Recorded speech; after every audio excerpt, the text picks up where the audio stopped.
My name is Sophia. I booked a massage that day because my body felt heavy, but deep down, I think it was my heart that needed rest. The salon was quiet, wrapped in soft music and the smell of jasmine oil. The light was dim and golden, like a sunset caught inside four walls. A young woman greeted me at the door, calm, graceful, her voice low and kind. Her name was Mira. She wore simple white linen, and when she smiled, it felt like the room exhaled. "First time here?" she asked. I nodded, suddenly aware of how tired my own voice would sound if I spoke. As she guided me through the space, everything slowed. The sound of running water, the gentle rustle of towels, the way her fingers brushed my shoulder for just a moment. Light, professional, but somehow grounding. When the session began, silence filled the air. Not empty silence, alive, breathing. I could hear her steps move around me, her calm breathing syncing with mine. Something shifted when she said softly, "You can let go now."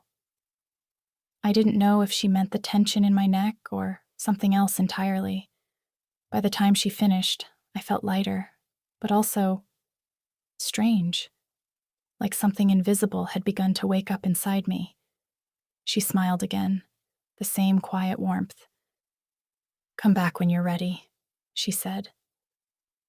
That night, I caught the scent of jasmine on my skin, and for the first time in months, I didn't feel alone. When I came back a week later, Mira was already there, arranging fresh towels, her movements unhurried, almost meditative.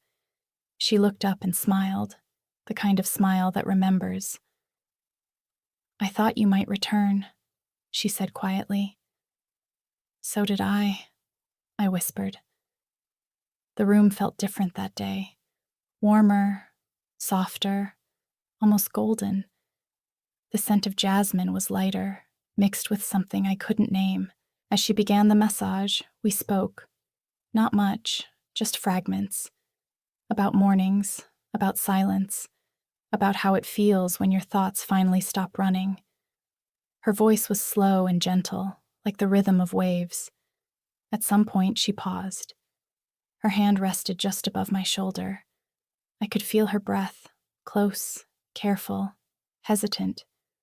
The world seemed to hold itself still. I opened my eyes and turned slightly. Our gazes met. There was no surprise in hers, only recognition, as if we'd both arrived at the same thought without words.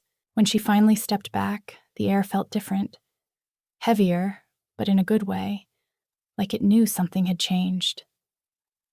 "Sometimes healing isn't about pain," she said softly. "It's about being seen." I nodded, unable to speak, and as I left, I realized the jasmine scent no longer felt like perfume. It felt like memory, and it followed me home.